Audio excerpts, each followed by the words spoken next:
With me now, Donald Trump supporter and former Republican presidential candidate, Dr. Ben Carson. All right, Dr. Carson, to be fair here, it's not just the lady who had a bad week. Donald, my friend, as you know, had a bad few days and wasn't ready to endorse Paul Ryan as part of the reason he had some bad days. What changed his mind?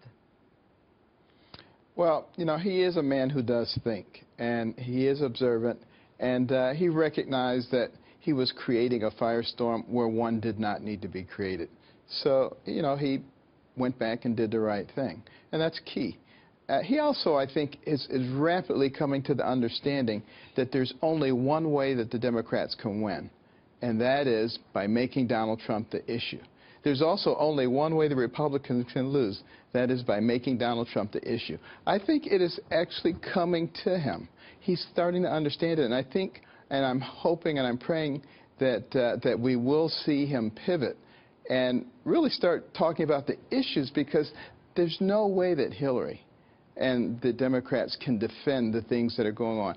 They talk and they say the economy is great, and well, we know that it isn't. But doctor, let me before you move on, let me ask you this: Donald, and you heard my open. You heard it. Did you hear my open, Doctor?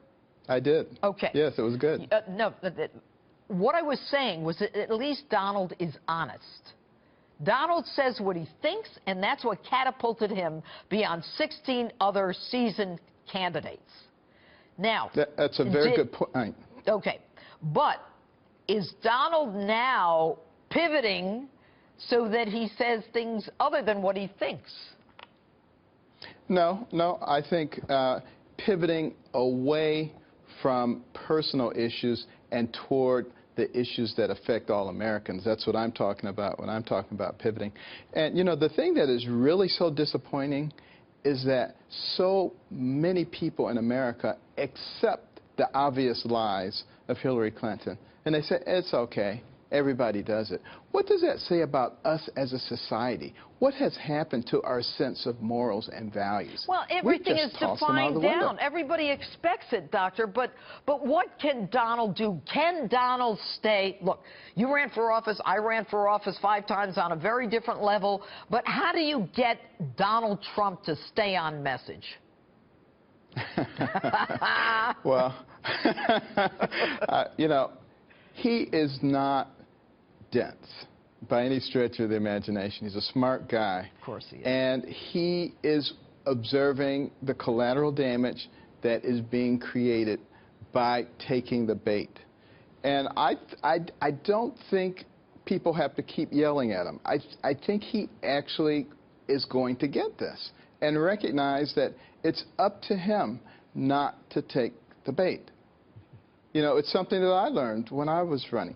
In the beginning, you know, I just thought, just be truthful and everything will be okay. Well, that's not necessarily the case. You have to know how to phrase things in a way that you don't give them additional red meat to play with. All right, 10 points down right now. And we know and I know what you're going to say, it's the economy, it's terrorism, it's security, it's you know, making sure that he stays on issue, and he's strong on those points. And it's only August. What has he got to do to turn it around? Because there aren't that many weeks left. We've got 9 weeks. Well, exactly. First of all, again, I can't emphasize strongly enough, he needs to talk about the things that are concerning to the American people, first and foremost. He also cannot give Hillary a pass. You know, this dishonesty thing, this is huge. I think she's got to be indicted, Doctor. You heard what I said in my open.